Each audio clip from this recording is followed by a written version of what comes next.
साथियों नमस्कार प्रणाम। आप देख रहे हैं पाठ संदेश। मैं नमो भंडारी। क्षेत्र की आपको छोटी बड़ी खबरें दिखाते रहते हैं। इसी बीच हमारे साथ आज मौजूद हैं अतुल रावत जी। तो हम उनसे बातचीत करते हैं। तो इस समय राजनीतिक माहौल बड़कोट नगर का हो चुका है, उस पर हम बातचीत करते हैं। सर, पहाड़ संदेश परिवार में आपका हार्दिक स्वागत। धन्यवाद आपका। सर, जैसे कि अभी यहाँ पे राजनीतिक माहौल पूरा गरमा रखा है, एक दूसरे पे आरोप प्रत्यारोप लगाए जा रहे हैं। उसी बीच आप पे भी कुछ आरोप लगे हैं विनोद डोभाल जी द्वारा, जो माननीय अध्यक्ष जी हैं नगर पालिका के, और विधानसभा यमुनोत्री के विधायक संजय डोभाल जी द्वारा। तो उन मामलों में आपका क्या कहना है? धन्यवाद आपका और आपके पहाड़ संदेश के उन तमाम जो दर्शक हैं।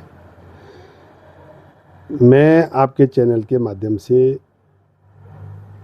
कहना चाह रहा हूं कि यमुनोत्री के विधायक संजय डोभाल और संजय डोभाल का भाई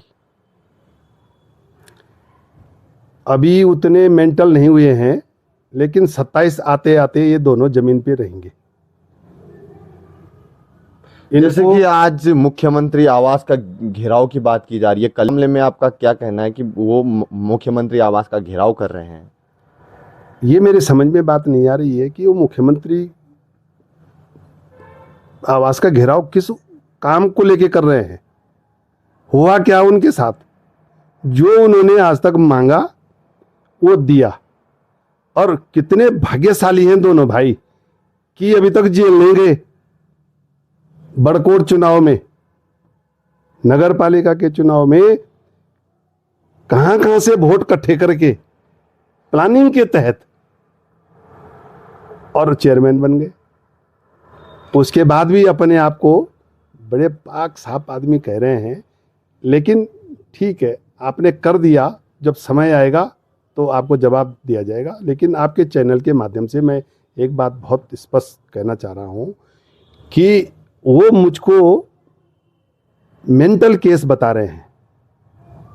तुम अपनी तैयारी करो, 2027 आने से पहले तुम मेंटल हॉस्पिटल में होंगे।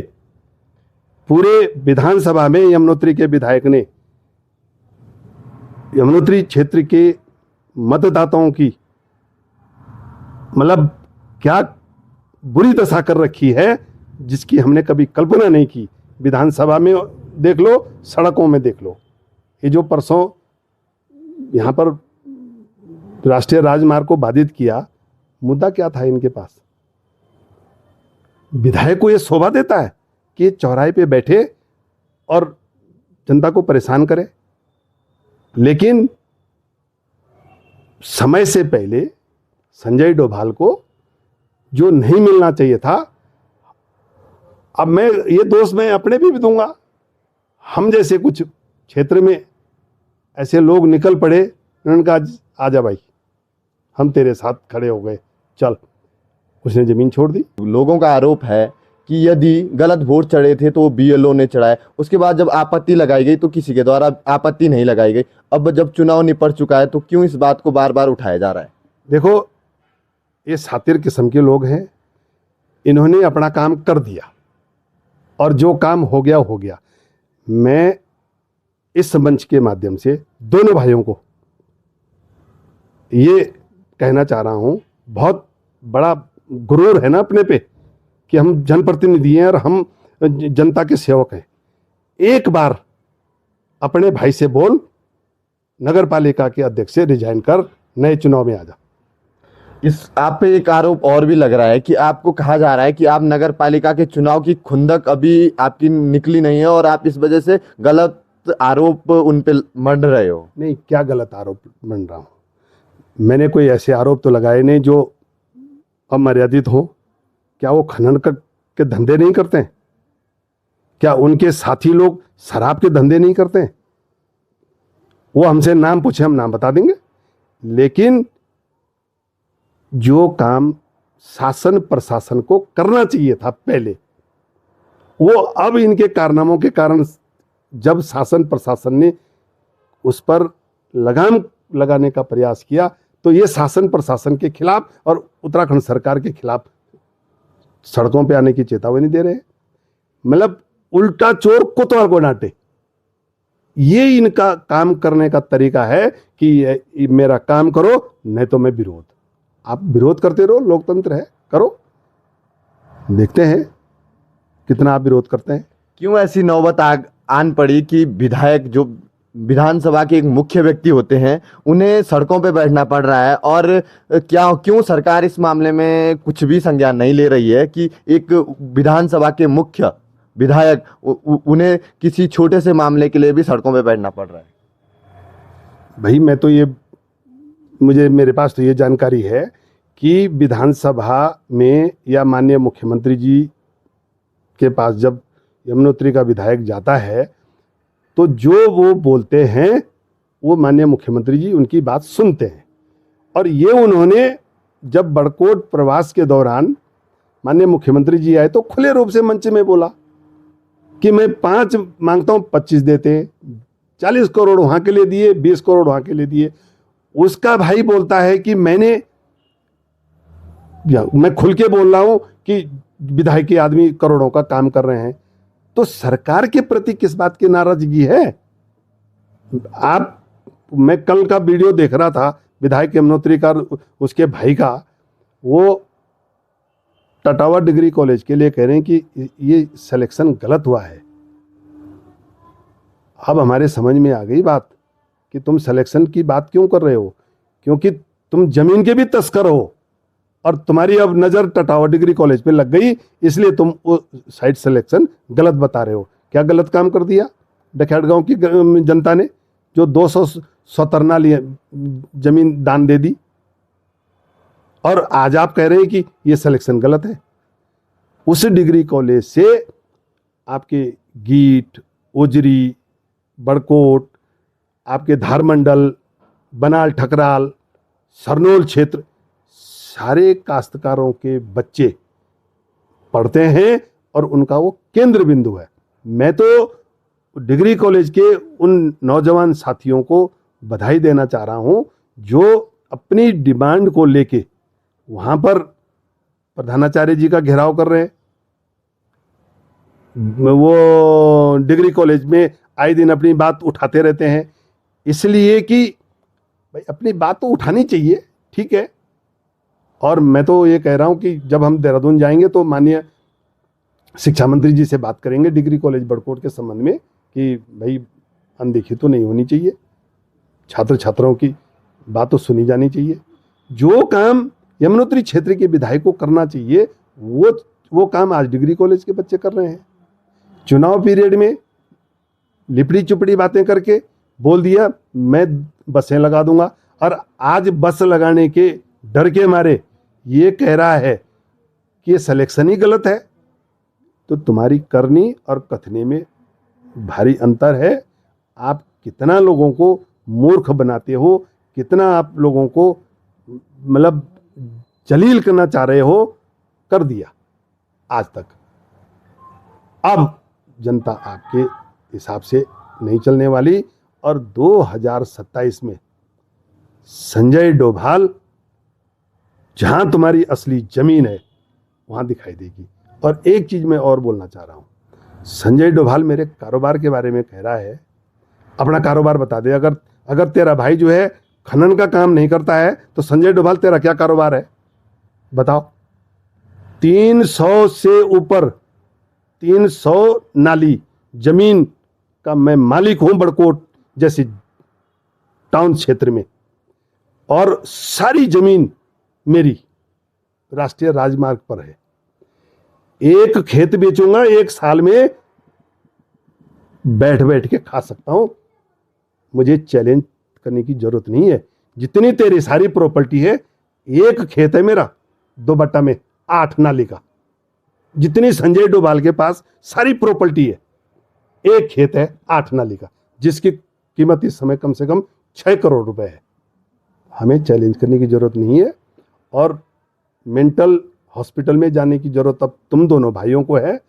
और तुम इतना ध्यान रखना, तुम लोगों के बच्चों को जो बहला कर फुसला कर शराब के बहाने मतलब चाय पिलाने के बहाने, नाश्ता कराने के बहाने, खाना खिलाने के बहाने तुम अपने पास बुला रहे हो, और तब अपने घर में बैठ के रो रहे हो उनके पास कि मेरी इज्जत का सवाल है, आपको देहरादून आना पड़ेगा, आपको बड़कोट थाने का घेराव करना पड़ेगा। ये वक्त अब निकल गया है। क्या दिया आपने क्षेत्र की जनता को? देख लो कितने बच्चों के खिलाफ जो है आपने मुकदमे दर्ज करा दिए। अरे आपको अगर आंदोलन करना था तो राष्ट्रीय राजमार्ग आपको बाधित करने की क्या आवश्यकता थी? आधा राष्ट्रीय राजमार्ग छोड़ देते, आधा आप आंदोलन करते। लेकिन नहीं, सबसे बड़ी बात यह है कि उस अधिकारी का विरोध करना है जो अधिकारी इनकी बात नहीं सुन रहा है। और ठीक हुआ, मैं तो उत्तरकाशी के जिला प्रशासन को, पुलिस प्रशासन को बधाई देना चाह रहा हूं कि कम से कम आप किसी नेता के, किसी दलाल के, किसी माफिया के दबाव में नहीं है। और हम पुलिस प्रशासन के साथ और जिला प्रशासन के साथ पूरी शिद्दत के साथ इसलिए खड़े हैं कि अच्छा काम करने वाले अधिकारी को सहयोग होना चाहिए, और जन भावनाओं के विरुद्ध काम करने वाले अधिकारी, हम भी इस बात के लिए तैयार हैं कि नहीं रहना चाहिए क्षेत्र में। लेकिन किस मुद्दे को लेके आप वहां बैठे हैं? मुद्दा क्या था आपके पास कि जिस अधिकारी, वो अधिकारी बड़कोट नहीं रहना चाहिए जिस अधिकारी ने कुतरू डोभाल को जेल भेजा? ऐसे ऐसे चले जाते हैं जेल? खुशी क्या थी जेल भेजने की? ठीक पूछा है जिस समय जज साहब ने पूछा उत्तरकाशी कि एक शब्द बता दो कि तुम्हारा चेयरमैन 1:30 बजे रात को नदी के किनारे कर क्या रहा था? जवाब नहीं बना, जमानत रिजेक्ट हो गई, हाईकोर्ट चले गई जमानत। तो देखिए ये सब बोलने वाली बातें हैं। और मैं तो क्षेत्र के युवाओं को, यमुनोत्री क्षेत्र के जनता को से आह्वान करना चाहता हूं कि आपने जो गलतियां कर दी, आने वाले समय में आपके वोट की बहुत बड़ी कीमत है। देख लिए, आपके वोट ने संजय डोभाल जैसे आदमी को विधानसभा में भेज दिया, जो क्षेत्र में तो रोता है, या वहां भी रोना धोना करता है, चिल्लाता रहता है, मेरी कोई नहीं सुन रहा, मेरी कोई नहीं सुन रहा। ये जनप्रतिनिधियों के काम है। आपके अंदर एक कुव्वत होनी चाहिए कि सामने वाला अधिकारी, सामने वाला व्यक्तित्व आपकी बात सुनने के लिए बाध्य हो जाए। ये जनप्रतिनिधि की कुव्वत होनी चाहिए। तुम्हारी केवल दारू पिलाने की कुव्वत है, तुम्हारी केवल क्षेत्र में दलाली की कुव्वत है, तुम्हारी केवल लड़ाई झगड़ा करने की कुव्वत है ना। और जो तुम ये कह रहे हो कि वहां मेरा निर्दलीय बना, वहां सबको पता है कि तुम किस ढंग से बने हो और किस ढंग से तुम राज करना चाह रहे हो ना। तुम्हारा समय निकल चुका है। तब तो माननीय मुख्यमंत्री जी, उत्तराखंड सरकार बहुत अच्छे थे, जब आपके जो खनन का जो आप चोरी करते थे और आपका भाई जाता था वहां और बोलता था साहब गलती हो गई माफ कर दो, और माननीय मुख्यमंत्री जी दयालु किस्म के व्यक्ति, उन्होंने कहा चलो ठीक है।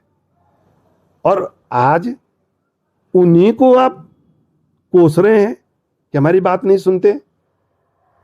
बल्कि मैं तो उत्तराखंड सरकार के मुख्यमंत्री जी आदरणीय श्री पुष्कर सिंह धामी जी से ये आग्रह करना चाहूँगा कि इन दोनों भाइयों की पहचान बढ़िया ढंग से होनी चाहिए, इनके कारोबारों की पहचान होनी चाहिए कि बिरला हाउस जानकी चट्टी में 2-2 पेट्रोल पंप, इनके जो देहरादून में कोठियां कहां से आई?